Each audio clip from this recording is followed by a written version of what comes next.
Hi.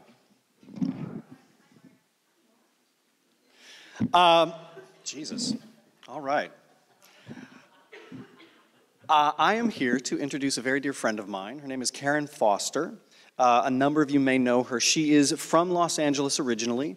I met her many, many years ago when we went to school together in New York. And then after we got out of school, she moved back here to Los Angeles. And we started a theater company when I moved out here in 1994 called Oasis. All right! We have a fan! That's right. Can we have your email address, please? Please. Because someday we may want to produce again under whatever the 99C plan is. Who knows? I lie. So we did that. She actually also worked for a previous incarnation of LA Stage Alliance called Theater LA back in the day. She did her undergrad at UCLA. And at some point after that, after working at Theater LA and doing our theater company, she decided she was going to make some money. And she went over to the ASK Theater Projects and worked there with helping develop new plays. She then parlayed that into a job at Disney in the animation group working in development. And then from there was poached by DreamWorks Animation.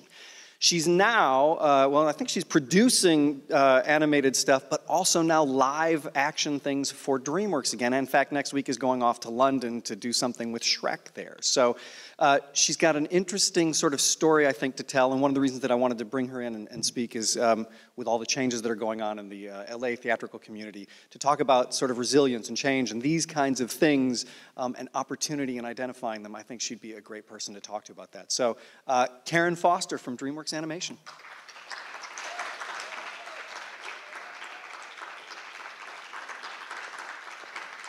guys should all move down. Hi, I find myself surprised to be here at a theater conference, so forgive me if I don't know everything that's going on.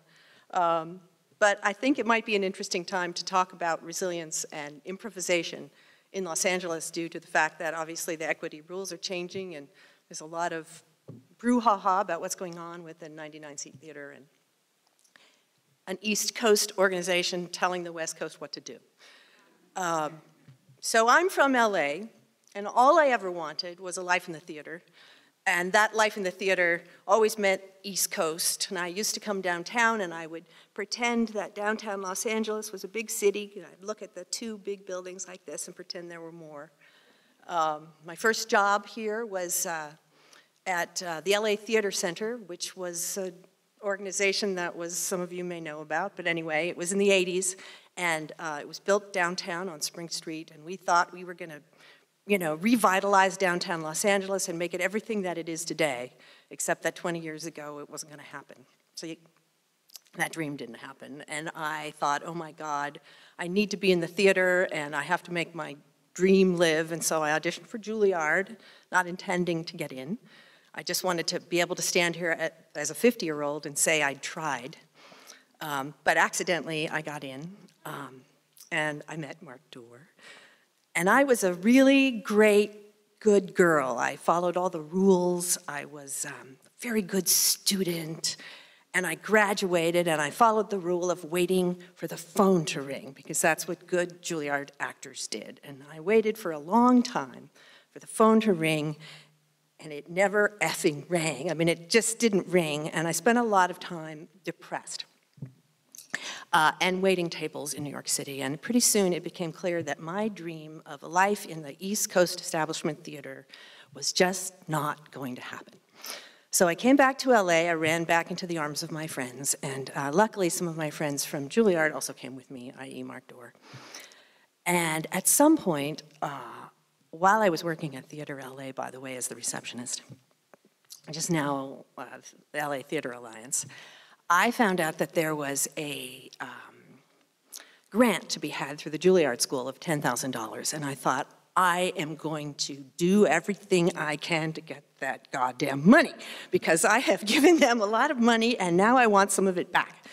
So Mark and I and a couple of other friends got together and we spent a long time months actually preparing this grant. We had never written a grant before. All we had ever done before is wait for the phone to ring.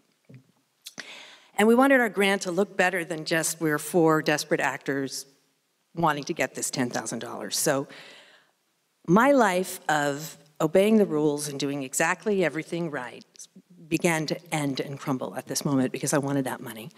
And we invented a whole year of experience for this theater company that didn't exist yet. And we started writing newsletters and sending them across the country to the Juilliard mailing list with events that never happened. And we took pictures of ourselves doing things. And we basically made up a year of history for this theater company. And then later, when the theater company was actually a real theater company, there was always an extra year that we had to remember that we were actually founded in 1993, not 1994, whatever year it was. We got that grant, and we actually had the audacity to call the organization that gave us the grant, it was the Fox Foundation, and say thank you, which apparently had never been done before. So note to everybody, if you get a grant, call them, because apparently this doesn't happen. And we applied the following year again, and even though Juilliard didn't want us to get it because we got it the year before, the Fox Foundation liked us so much because we said thank you, and we got it again. So we were an actual theater company, and we continued to break rules. We lied our way into a Shakespeare festival by calling ourselves a Shakespeare company, and whenever we applied for a grant, we'd say, well, what's their mission statement? And then we'd go, well, that's our mission statement. We just rewrote it, but we've got a new mission statement. And the other thing we tried to do is always make our grants funny, because we know they're really boring and people have to read them. So we thought if we were funny, then maybe they'd remember us, and they did. And then around this time, and I'm telling you all this stuff just to say, I have been resilient, and I have broken rules. So one of the things that we also did was, around this time I was now working at ASK Theater Projects. I had quit Theater LA because I was earning minimum wage, which is a thing these days, I hear. I was pretty much depressed because I was now a theater administrator and I wasn't an actor anymore. And I was feeling the real need for some inspiration. And a few years before, I remembered I had this boyfriend that was in an Anne Bogart play up at Saratoga, and I knew that there was this school there for a couple of weeks, and maybe it was some memory of the boyfriend, I don't know, but I thought, I really want to take that class, but I don't have any money, and I can't possibly take 2 weeks off of work to go take this workshop in Saratoga. Well, it just so happens that one of my colleagues knew Anne Bogart and told me that they were hard up for money. So my early producer said, we'll call them up and find out how much money it would take to get them to come to Los Angeles. So we did, and he calls me back and he says, well, it would take $30,000. So I said, okay, well, that means that we would need 100 students and we'd have to charge $300. So tell them we're gonna bring them out here. And then I called Mark Dorr and I said, okay, I got us involved in this thing, and I know we only have $5,000 in our banking account, but we're either gonna really make a big splash or we're gonna go down really big.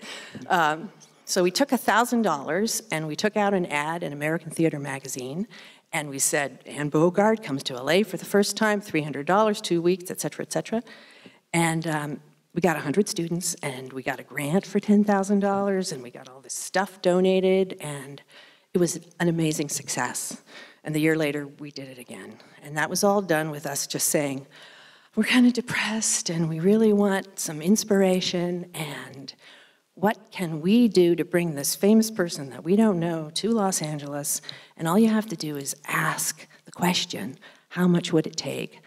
How does the math work out? Are other people interested? And advertise. So that led me to being at ASK Theater Project some more, and at some point I looked around and I realized that the people who funded this organization were in their 80s.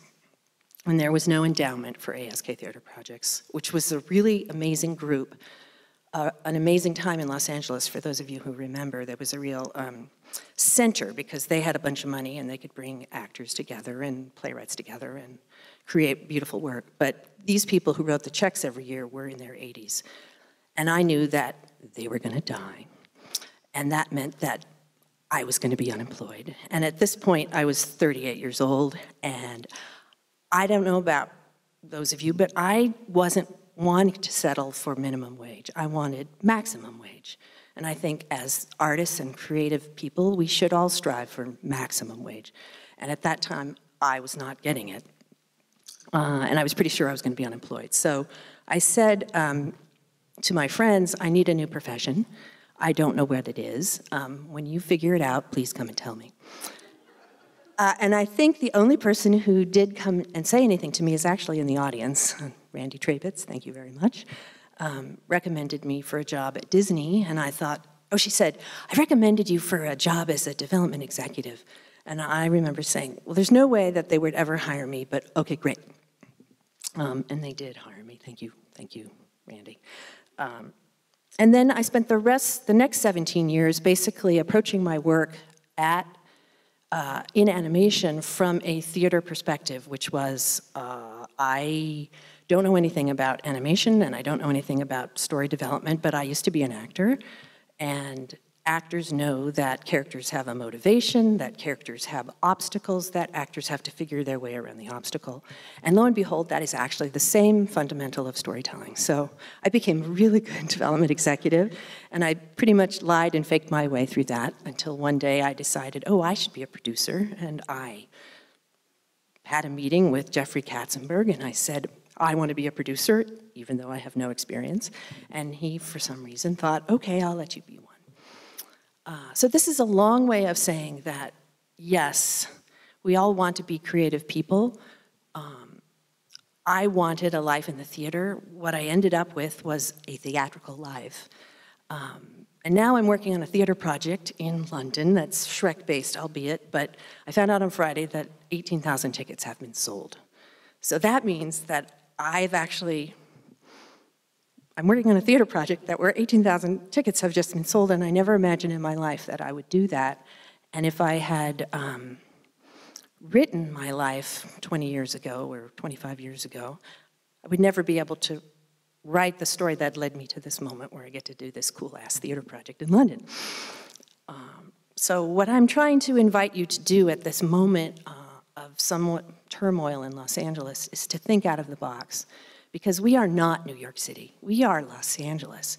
And this is a town where we have stage, we have movies, we have television, we have web series, and this is a time of great change in entertainment altogether.